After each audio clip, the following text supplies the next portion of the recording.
अच्छी किताब है 2x फैक्टो। अब x फैक्टो से एकदम सिमिलर है ये। तो सर जब सिमिलर है तो डिफरेंस क्या है?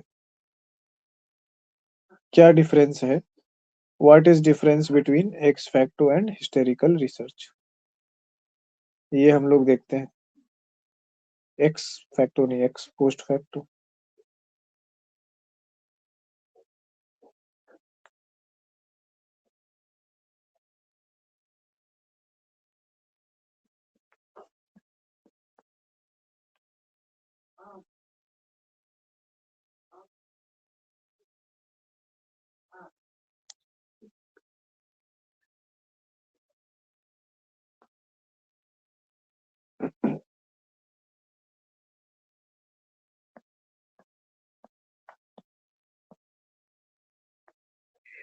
देखिए, तो सिमिलर टू एक्स फैक्टो है, तो सिमिलैरिटी क्या है कि एक्स फैक्टो से सिमिलर है।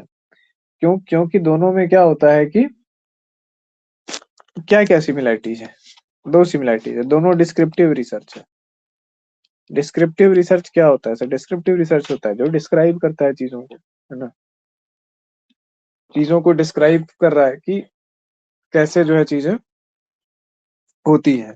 एक्स फैक्टो क्या है? कोई चीज बीत गई, अब उसमें फैक्ट फाइंड कर रहे हैं, उसमें कॉजल रिलेशनशिप खोज रहे हैं, ठीक है, कारण खोज रहे हैं। कंपेयर नहीं कर रहे हैं वहां पे, कि कंपेयर किया ही नहीं जा सकता है ना। जो चीज बीत गई तो उसको आप किससे कंपेयर करेंगे?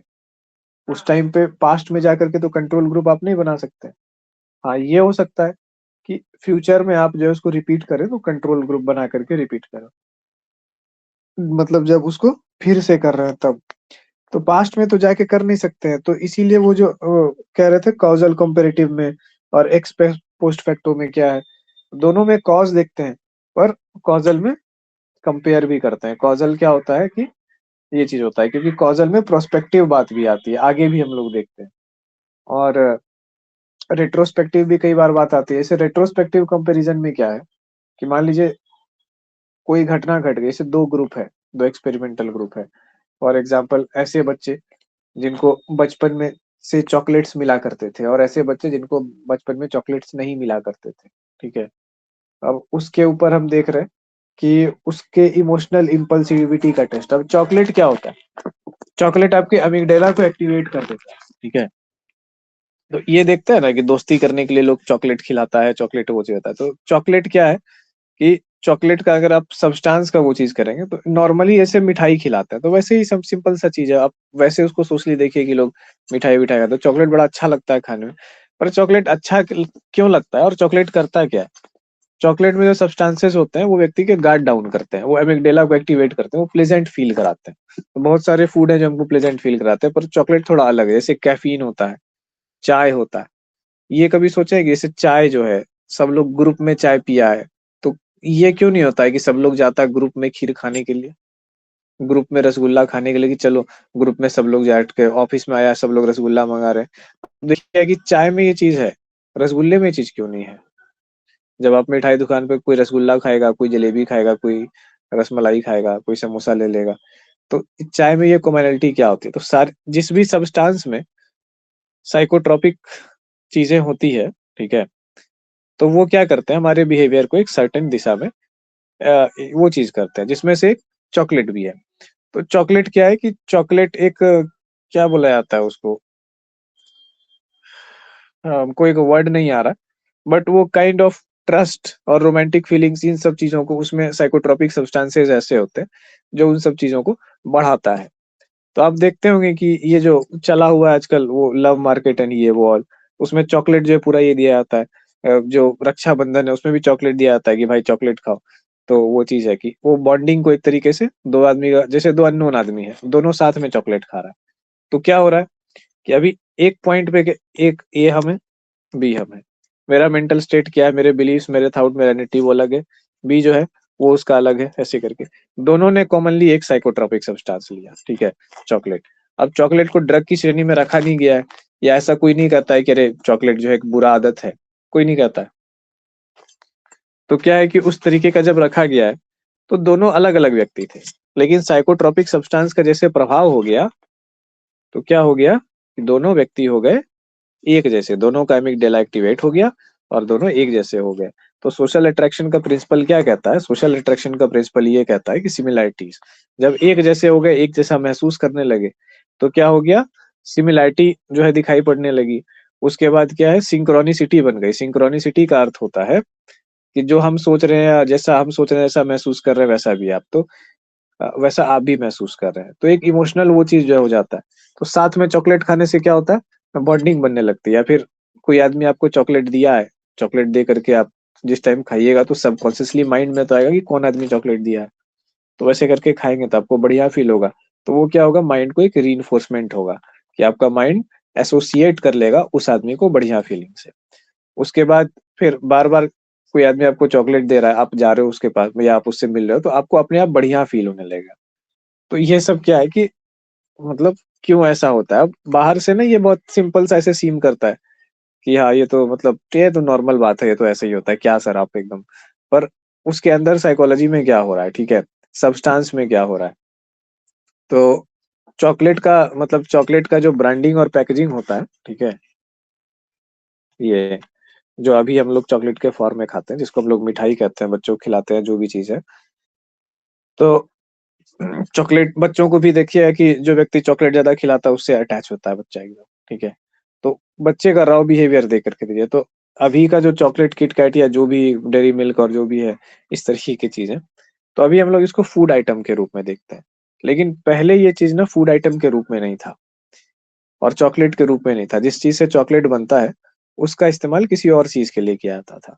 तो वो आप लोग समझ गए होंगे मेरा इशारा किस तरफ है। तो वैसे तत्वों में जो है ना, जिसमें मेडिसिन का आजकल इशारा किया जाता है, वैसे तत्वों में इसका इस्तेमाल किया जाता था। उसी को डाइल्यूट करके मिठाई बनाई गई और चॉकलेट जो है वो चीज बन गया। हम चॉकलेट नहीं खाते हैं और न किसी को खिलाए हैं आज तक। तो ये वाली चीज है, ठीक है। हाँ, भूख लगने पे खाते हैं, मतलब ऐसे सोशल केसेस में हम कभी नहीं खाए कि मतलब सोशली होके चॉकलेट खा रहे हैं या चाय पी रहे हैं ऐसे वैसे। सोशली हम बहुत अनअवेलेबल टाइप के आदमी हैं कि ये इन सब चीजों का हम असर नहीं पड़ने देते हैं अपने ऊपर। तो हाँ, ये चीज है कि अपने भूख के लिए खाते हैं, क्योंकि सबसे सस्ता और सबसे मतलब कैलोरीफिक रिच जो है ना फूड वही होता है। बाहर निकले हैं, भूख लगा हुआ है पूरा जोर से, तो चॉकलेट खा लो। बहुत ज्यादा कैलोरी होती है, एनर्जी भी मिल गया और खा के भी अच्छा लगा, बस। सोशल सेटिंग्स में कभी नहीं, मतलब ना हम किसी को दिए सोशल सेटिंग्स में, ना हम खुद खाए, बच्चा तक को नहीं। दूसरा चीज खिला देंगे, नमकीन मिठाई है वो सब, बट नॉट चॉकलेट। भोज करना है, नमकीन खाना है, जो खाना है सब चीज कर लो, पर वो चीज नहीं। तो अभी क्या है, डिस्क्रिप्टिव रिसर्च में जैसे हम लोग गए तो हमने दो सैंपल्स लिए, ए और बी। ए सैंपल्स में वो बच्चे थे जो बचपन से चॉकलेट खा करके बड़े हुए थे। बी सैंपल्स में वो बच्चे थे जो बचपन से चॉकलेट खा करके बड़े नहीं हुए थे, ठीक है।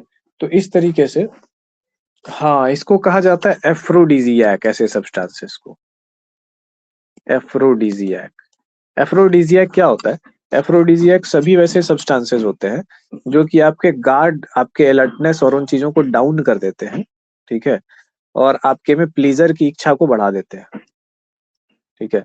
प्लेजर की इच्छा कहिए या उसको फील करने की क्षमता, ठीक है, महसूस करने की क्षमता को बढ़ा देते हैं।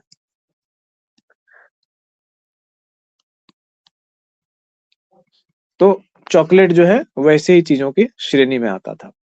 इवन कोकोआ बीन्स जो है उसको फर्मेंट करके वैसी शराबें बनाई जाती थी प्राचीन काल में, मध्यकालीन में, जब ये नेस्ले और ये सब सब नहीं होगा कंपनी, तो शराब बनाए जाते थे वैसे विशेष पर्पसेस के लिए। जहाँ पे मतलब ऐसा है कि महफिल जमी हुई है ये वो चीजों में, तो उसमें कोकोआ को फर्मेंट करके शराब बनाया जाता था ताकि वो एफ्रोडीजियक का काम करे, ये लोगों के गार्ड्स को डाउन कर दे। मतलब होश में नहीं है, होश चला गया, मदहोशी में चला गया, पूरा इश्क मोहब्बत ये वो चीजें परवान पे दम चल रही है, ठीक है। तो वैसे वाली चीजें जो है ये सब्सटेंसेस हुआ करते थे। अनफॉर्चुनेटली या फॉर्चुनेटली जो कहिए, समाज में ये सारी चीजें एक्सेप्टेड है और नॉर्मल है चॉकलेट खाना पूरा, मतलब इसका इंडस्ट्री चल रहा है। तो अब आप सोच सकते हो कि ए सैंपल का बच्चा है और बी सैंपल का बच्चा है, बचपन से ये ए सैंपल का बच्चा चॉकलेट खा के बड़ा हुआ, बी सैंपल का बच्चा कभी चॉकलेट नहीं खाया, ठीक है। दो सैंपल हमने लिए पास्ट में। ये सैंपल क्या हुआ कि हमने कैसे देखा, हमने पूछा लोगों से क्वेश्चन करके कि भैया क्या तुम बचपन से चॉकलेट खाए हो, कितना चॉकलेट खाए हो? उन्होंने कभी कभार रैंडमली खाए हैं, मतलब फ्रीक्वेंसी क्या थी अक्सर, कौन कौन सा चॉकलेट तुमको अच्छा लगता है, इनमें से कौन कौन सा चॉकलेट तुम टेस्ट किए हो? तो फिर जहाँ पे आपका स्कोरिंग का आपने कोई मेथड बना लिया कि भाई इसका स्कोरिंग बहुत कम आया है, वो कभी कभार खाया है, कभी खरीद के नहीं खाया, इसको कोई खिलाया भी नहीं, ठीक है, या कुछ वैसा था कि जो भी है जिस भी कारण से नहीं खाया हो, और एक साइड था जिसको रेगुलर चॉकलेट्स मिल रहा था और मिलता आ रहा था। तो कोई भी चीज आप रेगुलर करते हैं, ठीक है, कोई भी चीज आप फ्रीक्वेंटली करते हैं, तो वही चीज तो आपका बिहेवियर बन जाता है ना, और वही जो है आपका पर्सनालिटी में वो सेटल हो जाता है। ए सैंपल का बच्चा कंप्लीटली चॉकलेट्स खा रहा है, बी सैंपल का बच्चा वो नहीं है। तो ए सैंपल का जो बच्चा है वो क्या है, चॉकलेट का एक कंज्यूमर है। ये चॉकलेट के साथ पॉजिटिविटी और गुड फीलिंग्स को एसोसिएट कर लिया है। अब आम लोगों को नहीं पता ये सब कि चॉकलेट के जो सब्सटेंसेस हैं वो एफ्रोडिजियक है, ठीक है, ऐसी चीजें हैं। कैफीन जो है वो नींद को डाउन करता है, ब्रेन को अलर्ट करता है, ये लोग फील करते हैं, अच्छा लगता है, बस लोगों को इतना है कि अच्छा लगता है। तो एफ्रोडिजियक लेकर के भी तो अच्छा ही लगता है, भले ही आप मॉरली उस टाइम कितने रॉन्ग और कितने करप्ट दिखेंगे उस टाइम पे। शराब पी करके जो है लोगों को देखते हैं कितना बढ़िया लगता है, हरकत कैसा कैसा करता है शराब पी करके, है ना। तो लेकिन पी के बहुत अच्छा लगता है लोगों को, तो अच्छा लगता है तो फिर ठीक है, धीरे धीरे वो रीइंफोर्स हो जाता है। वही चीजें क्या हो जाती है यहाँ पे, इस कंज्यूमर में जो है चॉकलेट को इसने पॉजिटिविटी से एसोसिएट कर दिया। बी सैंपल का व्यक्ति जो है वो उसको नहीं जानता है, ठीक है। अब क्या होता है आगे जा करके, आप दोनों का वो चीज देख रहे हो, अब इसको इसमें आप एक और फैक्टर लगा देते हो, ठीक है, और origin ऑफ रिलेशनशिप, ठीक है, या origin of relationship, events in origin of relationship, कि वो किसी रिलेशनशिप में जाता है, ए सैंपल का व्यक्ति बी सैंपल का व्यक्ति, और दोनों का ओरिजिन आप चेक करते हो, और उसमें आप देख रहे हो कि चॉकलेट की क्या भूमिका है। तो इससे आप क्या पता कर रहे हो कि चॉकलेट का, जो चॉकलेट्स होते हैं, चॉकलेट्स का रिलेशनशिप के डेवलपमेंट में क्या योगदान होता है। रिसर्च बैकअप है, क्योंकि एफ्रोडिजियाक है, उसमें गार्ड्स को डाउन करता है, कामना और इस चीज की इच्छा को वो चीज करता है। तो इवन ये चीज तो ऐसे काम करता है, मतलब चूंकि हम एक ऑब्जर्विंग व्यक्ति हैं, तो हम ऑब्जर्व करते हैं चीजों को, देखे हैं, तो हम तो देखे हैं चॉकलेट को मैजिक की तरह काम करते हैं अगर लॉजिक के हिसाब से। मतलब ये लव मार्केट की सिचुएशन में हम बोले हैं ऐसा है, मतलब जो है ना, मतलब ऐसा है कि राम रावण के बीच में प्रेम होने लग जाता है एकदम, चॉकलेट वो खिला करके खा करके एक्सचेंज करके, बाद में कभी ना कभी तो मतलब स्लैप ऑफ रियलिटी लगेगा ही ना कि we are very different person, गलती हो गया ऐसे वैसे। तो let's save that for later. पर इस चीज में हमने क्या देखा कि effect of chocolate in two samples in their relationship development, और इसमें ऐसे लोगों को लिया, अब हम किसी का रिलेशनशिप डेवलप तो नहीं करा सकते हैं, ठीक है, चॉकलेट खिला के, एफ्रोडिजियाक खिला के हम रिसर्च करें किसी के ऊपर, तो भाई इतना बड़ा पाप तो हम करेंगे नहीं। तो ये वाला चीज है, एथिकल रिसर्च के अलग चला गया मेरा वो चीज। अब अलग बात है कि चीज सोशली एक्सेप्टेबल है, तो सोशली एक्सेप्टेबल तो क्या है, शराब भी है। आप अगर अपने सोसाइटी से अलग जाते हो तो दुनिया में ड्रग्स भी अब सोशली एक्सेप्टेबल हो रहा है, ठीक है, लोग एक्सपीरियंसेस की बातें कर रहे हैं, देखिएगा कि वो जबकि क्राइम भी हो रहा है, फिर भी सोशली एक्सेप्टेड होने के कारण जो है ना, पुलिस और प्रशासन का ग्रिप उसके ऊपर कम पड़ रहा है, जो हर आदमी ही करने लग रहा है, बहुत ज्यादा सैंपल करने लगा। तो सोशली एक्सेप्टेड होना और मॉरली एक्सेप्टेड होना दो अलग चीजें हैं। ए और बी सैंपल में जो हमने देखा कि उसका रिलेशनशिप के इनिशियल फेजेस में डेवलपमेंट पे क्या असर पड़ता है चॉकलेट का, तो दो लोगों को देखा, तो ए पर्सन जो है, जो उसका कंज्यूमर है, जो उसको पॉजिटिव चीजों से एसोसिएट करता है, उसको अगर चॉकलेट दे दिया जाएगा आगे में, या आगे में उसको रखा जाएगा, या फिर उसको प्यार से दिया जाएगा, या कन्विंस किया जाएगा, या उसको इमोशनल प्राइमिंग की जाएगी थोड़ा बढ़िया से फ्रेंडशिप वाले वे में, तो वो आराम से चॉकलेट ले लेगा। बी सैंपल का व्यक्ति थोड़ा हेजिटेट कर रहा है, एक बात कह रहे हैं, ये चीज देखने के लिए आया। तो इसमें क्या कर रहे हैं, आप डिस्क्राइब कर रहे हैं कि कैसे कैसे क्या क्या चीजें हुई, ठीक है, कहाँ जाके कर रहे हैं, हिस्ट्री में पीछे जाके कर रहे हैं। कॉजल कंपैरेटिव जो है उसमें क्या है कि दो सैंपल हमने लिया था, दोनों सैंपल हिस्ट्री में जा करके, ऐसा नहीं है कि हम सैंपल बना करके अभी उस पे काम कर रहे हैं, हमने पूछ पूछ कर क्वेश्चनायर करके दो तरह के लोगों को अलग कर लिया, तो हमारे सैंपल भी किसमें है, हिस्ट्री में सैंपल है। यही है कॉजल कंपैरेटिव रिसर्च। जब आपसे कोई पूछेगा कि आप कैसे दो ग्रुप ले लिए जब बात हिस्ट्री में हुआ था, तो हिस्ट्री में जाके दो टाइम में क्या पीछे जाके दो ग्रुप बनाए, तब आप बोलिएगा नहीं, हमने क्वेश्चन बनाया, उसके हिसाब से लोगों को फिल्टर किया, और उसके बाद देखा कि वो जिस टाइम पे ये इवेंट हो रहा था, तो इस टाइम पे जो है लोग किस किस ग्रुप में फिट हो रहे होंगे। तो वो चीज है। तो कॉजल कंपैरेटिव रिसर्च का वैसे फोकस है, इसीलिए उसमें क्या होते हैं, दो ग्रुप्स होते हैं, पर इसमें एक्स पोस्ट फैक्टो में ग्रुप्स नहीं होते हैं, कंपैरिजन नहीं होता है, सिर्फ कॉज होता है। तो हिस्टोरिकल और एक्स पोस्ट फैक्टो और कॉजल कहाँ पे मिल रहा है? तीनों में एक चीज कॉमन है, दो चीज कॉमन है, एक डिस्क्रिप्टिव है कि तीनों जो है डिस्क्रिप्टिव है, और तीनों क्या है, पास्ट की बात करता है ना, पास्ट में जा करके का ये चीज ढूंढता है। अब जो है ना, ये चीज क्या है कि हिस्टोरिकल और एक्स पोस्ट फैक्टो में सर फिर अंतर क्या लग रहा है? फोकस का अंतर है, ठीक है, फोकस इज डिफरेंट।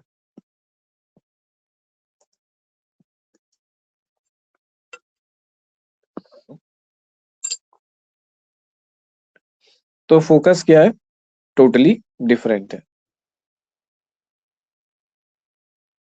तो डिफरेंट क्या है कि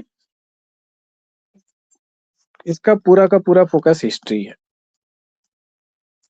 अब हिस्ट्री पे फोकस मतलब क्या घटना कैसे घटी।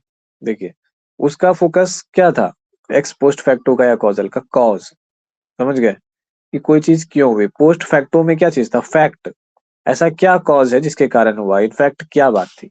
और यहाँ क्या, हिस्ट्री पे फोकस है। हिस्ट्री मतलब क्या होता है, कहानी, कहानी मतलब सभी एंगल, कहाँ कहाँ क्या क्या चीज हुई, किन चीजों ने कैसे किसको प्रभावित किया। तो ये मोर ऑफन जो है ना, ये कहानी टाइप से फोकस है, मतलब ज्यादातर इसमें अगर डिस्क्रिप्टिविटी की बात करें तो ये मोस्ट डिस्क्रिप्टिव रिसर्च में से एक है, कि ये पूरा का पूरा जो है ना डिस्क्रिप्शन पे ही फोकस है, इसका कॉज पे उतना फोकस नहीं, ठीक है। अब जैसे इसका एग्जांपल देख लेते हैं, भारत में ट्रेड यूनियन, ट्रेड यूनियन मतलब होता है मजदूर संघ, ठीक है। तो ट्रेड यूनियन का उदय कैसे कैसे उदय हुआ, क्या क्या घटनाएं हुई, पूरा का पूरा हिस्ट्री की तरह आप क्या कर रहे हैं। हिस्ट्री जब है तो क्या हुआ, कहानी होगा, कहानी में क्या जुड़ा होगा, कहानी प्लस टाइम लाइन, कि कैसे कैसे टाइम के साथ जो है चीजें इवॉल्व हुई होगी।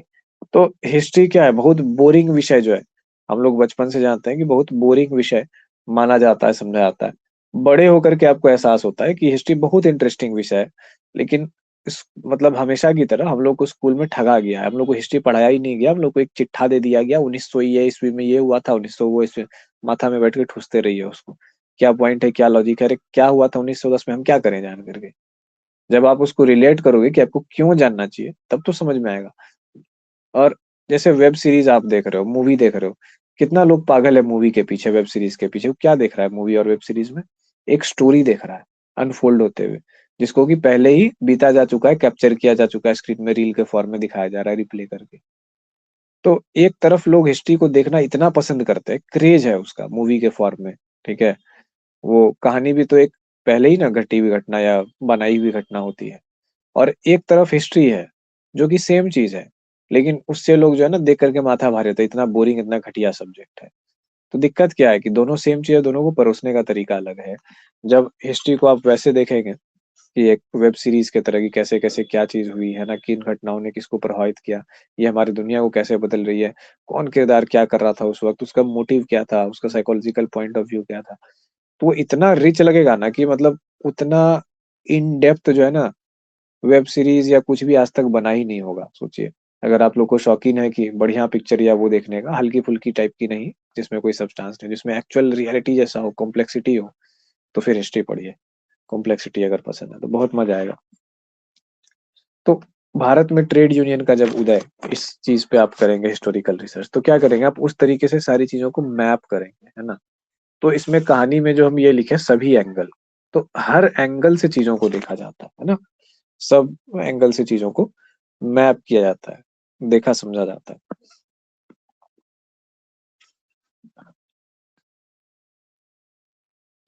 तो ये चीज हमने देखा। अब इसके बाद जो है, जैसे development of education system in India, BEd की एक किताब भी है, ये लाइब्रेरी से हम उठा करके लाए थे, development of education system in India. पूरा किताब पढ़ गए, पूरा ये छोटा सा किताब है, 160 पेज का बस। वो भी छोटे साइज में, पॉकेट साइज में, 12 बाय 14 बाय 20 सेंटीमीटर वाला जो साइज आता है, टैब से थोड़ा छोटा। छोटी सी किताब है, मोटा सा गत्ता है, तो देख के लगता है मोटा है। पूरा किताब पढ़ गए, समझे। नेट से क्वेश्चन क्या, नेट में क्या क्वेश्चन आया उससे ये वो। तो बोला ठीक है, तो करना ही क्या है। 100 किताबें पढ़ लो, एक किताब से एक क्वेश्चन भी आ गया तो 100 क्वेश्चन आ गया। जब रास्ता कठिन ही है तो आदमी करेगा क्या, कठिन ही रास्ता पे चलेगा। जब करना नहीं है तो development of education system in India, ये वाली चीज, जैसे दो एग्जांपल हम लोगों ने देख लिया हिस्टोरिकल रिसर्च में, तो ये ऐसा ही है। अब हिस्टोरिकल फोकस किस पे रहता है, एक चीज तो हमने देख लिया कि इसमें लिख लीजिए, historical research, historical research data को कलेक्ट करने और इंटरप्रेट करने पर फोकस करता है।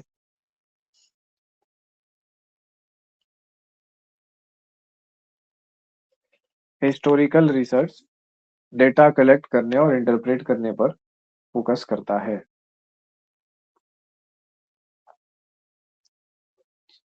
दूसरी चीज, हिस्टोरिकल रिसर्च ये समझने की कोशिश करता है कि कोई घटना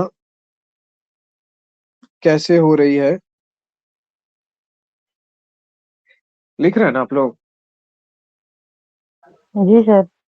हिस्टोरिकल रिसर्च ये समझने की कोशिश करता है कि कोई घटना कैसे हो रही है और इसके महत्व क्या क्या होंगे।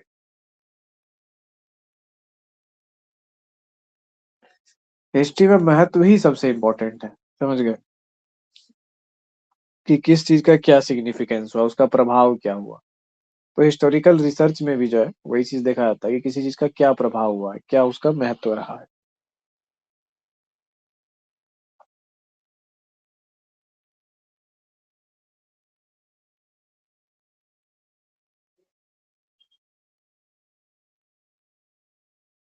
उसके बाद लिखिए, यह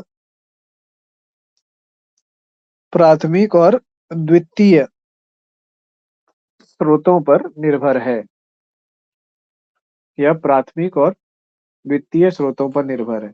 अब हिस्ट्री जैसे है, तो हिस्ट्री की जानकारी आप कहाँ से लेंगे, प्राइमरी सोर्स, प्राथमिक सोर्स से और द्वितीय सोर्स से। यह प्राथमिक और द्वितीय सोर्सों पर निर्भर है।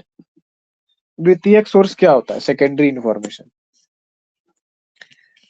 तो प्राइमरी लिटरेचर वो होता है जिस व्यक्ति ने पहली बार किसी चीज का कंसेप्ट दिया दुनिया को, ठीक है। जैसे अगर आपको साइको एनालिसिस पढ़ना है, तो सबसे अच्छा साइको एनालिसिस आपको कौन पढ़ा सकता है, सिगमंड फ्राइड, जाहिर सी बात है।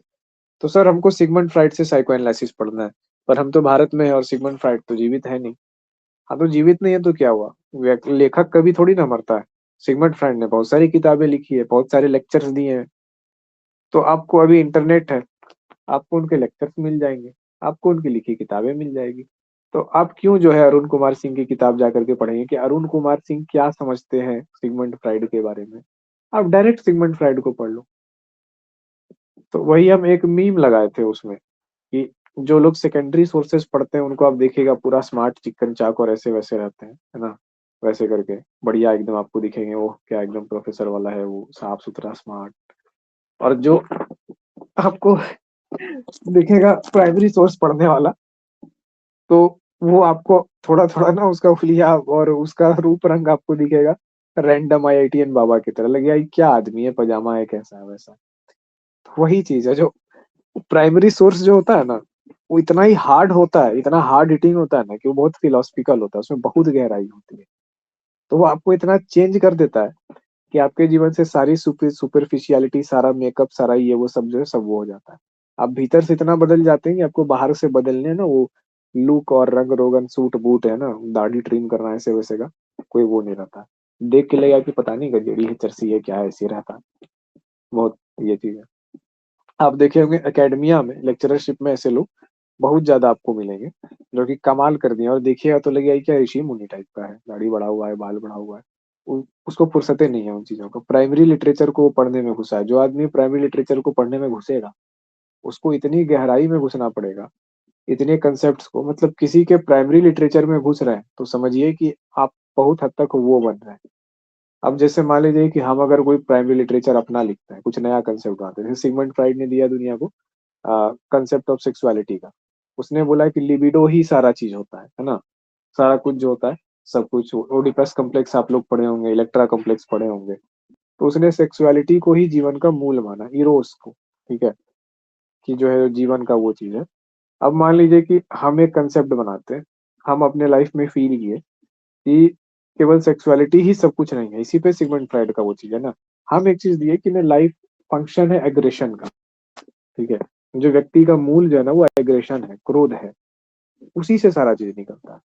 जैसे हम बचपन से एक बहुत गुस्सैल बच्चा रहते हैं, अभी भी हमको कभी कभी गुस्सा आता है, बहुत तेज आता है, तो बट हम उसको कंट्रोल, वो वाला चीज है कि गुस्सा आता तो है पर हम इतना कर चुके हैं कि उस गुस्से से किसी को हार्म ना हो, इतना सा वर्क किए, पर ये नहीं हो पाया कि वो गुस्सा नहीं आता है, सच में बहुत तेज आता है।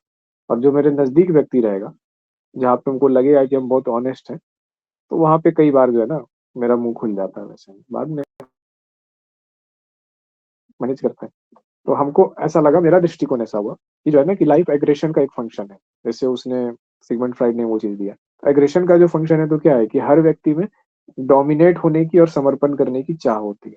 दो एक्सिस है, एक डोमिनेट करने की और एक समर्पण करने की। और इसी का अलग अलग जो है ना पॉइंट पे जो है उसका बिहेवियर ये चीज होता है। जब आपके में डोमिनेट करने की बहुत ज्यादा चाह होगी और अनएथिकल कंसिडरेशन रहेगा, तब आप क्रिमिनल बन जाएंगे। जब एथिकली होगा तो आप आईएएस बनेंगे, या जो भी चीजें आप वैसा करेंगे। और फिर जहाँ जब और लेकिन हर व्यक्ति में समर्पण की भी चाह होती है, तो वो क्या बनेगा साथ में, पति भी बनेगा, पत्नी भी बनेगा, प्रेमी भी बनेगा, पिता माता भी बनेगा। तो इस व्यू से अगर देखा जाए तो हम इन दो चीजों में, डोमिनेशन और सबमिशन, इन दो चीजों में पूरे लाइफ के हर बिहेवियर को एक्सप्लेन कर सकते हैं। तो मान लो कि हमने ऐसे एक थ्योरी बनाई, कोई मेरे उस थ्योरी को पढ़ना समझना डीप में जाना चाह रहा है, तो क्या होगा, किसी का माइक ओपन है, तो क्या होगा वैसे में, उसको मेरे रंग में रंगने के लिए मेरे स्ट्रक्चर को समझना होगा कि ब्रजेश का दृष्टिकोण कहाँ से आ रहा है, फिलॉसफी उसकी कहाँ से है, उसको फिलोसफिकल नॉलेज क्या क्या, किन किन चीजों ने उसको प्रभावित किया। तो एक तरफ वो आदमी हो गया जो एकदम गहरे पानी में जाके तैर रहा है, तो समय ज्यादा लगेगा, एनर्जी ज्यादा लगेगी। और एक तरफ वो आदमी है कि अरुण कुमार सिंह की किताब उठा लिया, एक चैप्टर है, 2 पेज 4 पेज का, उसको पढ़ लिया, उसके बारे में जान लिया, और जो क्वेश्चन आंसर्स हैं वो बना लिया, सब कुछ कर लिया, और फिर वो बता रहा है लोगों को कि साइको एनालिसिस क्या है सिगमंड फ्राइड के बारे में। तो दो अलग अलग जो व्यक्ति है, जो सिगमंड फ्राइड बन गया, एक सिगमंड फ्राइड के जूतों में पैर रख के, और दूसरा है कि सिगमंड फ्राइड के बारे में कही सुनी बातें किसी का इंटरप्रिटेशन पढ़ लिया। तो दोनों में ज्यादा प्योर फॉर्म ऑफ नॉलेज किसके पास होगा, बता सकते हैं, ज्यादा डेप्थ किसके पास होगा, प्राइमरी सोर्स से जिसको इन्फॉर्मेशन मिला या सेकेंडरी सोर्स से मिला। तो कोई कुछ, अच्छा क्लास लीव कर दिए हैं कई लोग, हमको पता भी नहीं चलता है कब क्लास लोग लीव कर देता है, कब क्लास में है। बीच में क्यों लीव कर दिया भाई तुम लोग सब क्लास, फिर कैसे इसको बाद में समझाएंगे तो अच्छे से समझोगे, फिर क्वेश्चन देंगे लिखने फिर नहीं लिख पाओगे। चलिए जो लोग हैं वही लोग देखिए। तो अब ये चीज है कि प्राइमरी सोर्स जो है, प्राइमरी सोर्स से इंफॉर्मेशन मिलेगी तो ज्यादा रिलायबल होगी, उसकी क्वालिटी ज्यादा अच्छी होगी। सेकेंडरी सोर्स से मिलेगी तो क्वालिटी कम हो जाती है। हिस्टोरिकल रिसर्च क्या कर रहा है, प्राइमरी और सेकेंडरी सोर्सेज को आधार बना रहा है। ये लाइन क्यों इंपॉर्टेंट है, इसीलिए इंपॉर्टेंट है क्योंकि ये क्लियर कट करता है कि हम एक्सपेरिमेंटल मेथड का यूज नहीं कर रहे हैं। हम क्या कर रहे हैं, डेटा कलेक्शन, फोकस किस पे है, डेटा के कलेक्शन पे है और डेटा के इंटरप्रिटेशन पे है। ठीक है, उसके बाद एक पॉइंट और लिख लीजिए, ये पास्ट को, ठीक है, ये पास्ट को रिकंस्ट्रक्ट करने का प्रयास है।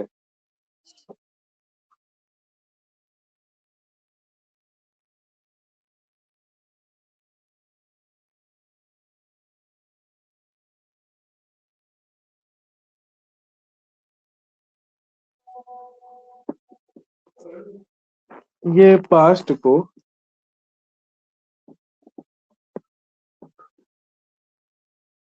रिकंस्ट्रक्ट करने का प्रयास है।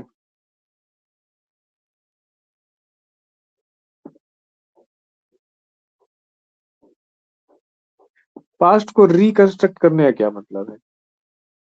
जब आप इतिहास लिख रहे होते हैं तो एक्चुअली में आप इतिहास को लिख नहीं रहे होते, आप इतिहास को बना रहे होते हैं, समझे? आप एक कहानी लिख रहे होते हैं, आपको जो इन्फॉर्मेशन मिला उसके आधार पे।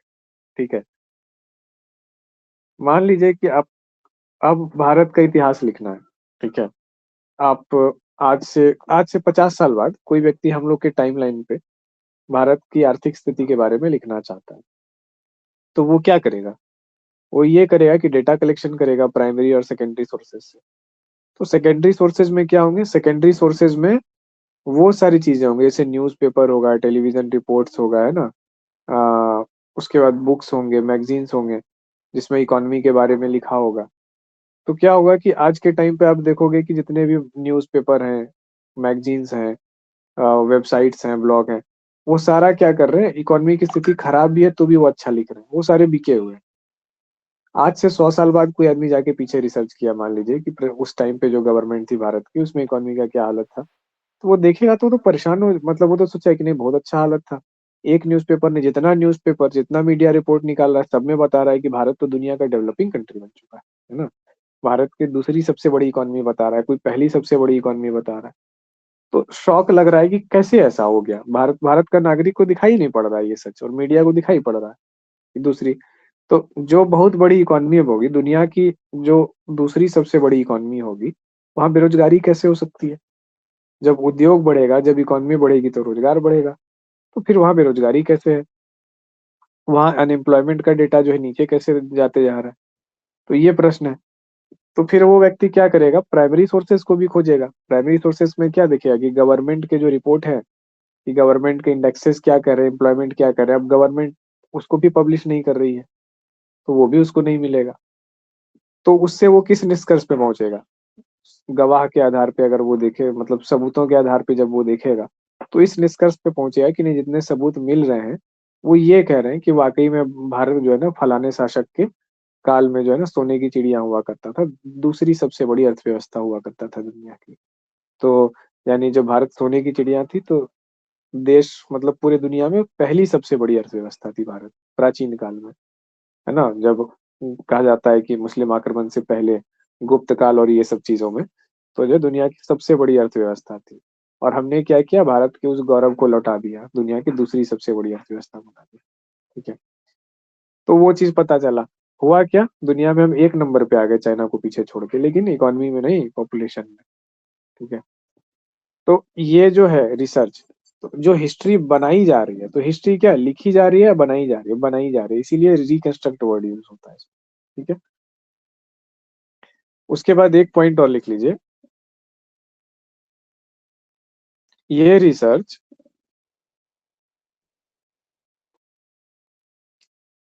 पास्ट इवेंट्स, ठीक है, पास्ट इवेंट्स, ये रिसर्च पास्ट इवेंट को देखकर, ये रिसर्च पास्ट इवेंट को देखकर प्रेजेंट को समझने का प्रयास करता है।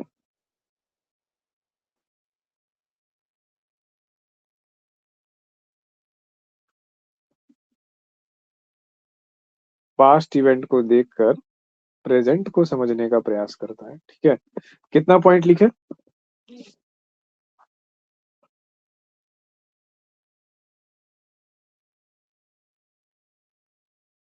कितना पॉइंट हो गया, एक बार बताइए, 4-5 पॉइंट हुआ? हाँ सर, हो गया। ठीक है, तो सर कितना देर क्लासेस है? बस बस हो गया, एक पॉइंट और लिखेंगे। उपवास में दिक्कत हो रही है आप लोगों को ना? चलिए बस एक पॉइंट और लिख लीजिए। ये रिसर्च नॉन एक्सपेरिमेंटल होता है। शेयर कर दीजिएगा, ठीक है, जो लोग छोड़ के जब मतलब पहले निकल गए ना उनको शेयर कर दीजिएगा, ये लिखा है ऐसा।